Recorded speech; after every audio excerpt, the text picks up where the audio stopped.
Now, moving on to total energy of the system.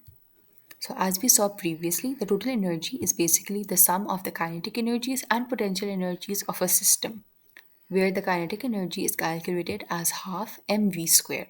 और अगर हम v की वैल्यू सब्सटीट्यूट करेंगे in this equation, we'll get half mw square multiplied by x naught square minus x square.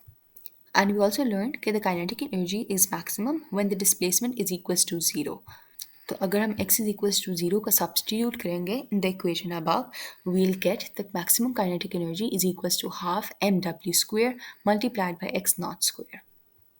Now, if we need to find the potential energy in terms of displacement in a simple harmonic motion, we'll use this formula where PE is equals to half kx square multiplied by k, where k is equals to mw square.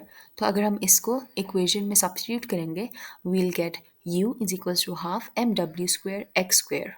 तो जब object displacement is equals to 0, the potential energy would be equals to 0, which would be a minimum.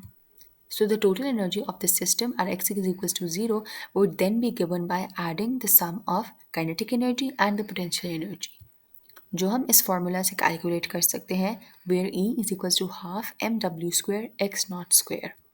So from this explanation हम ये कह सकते हैं कि at the maximum displacement the kinetic energy would be a minimum, whereas the potential energy would be a maximum, because at the end the total energy must always remain constant.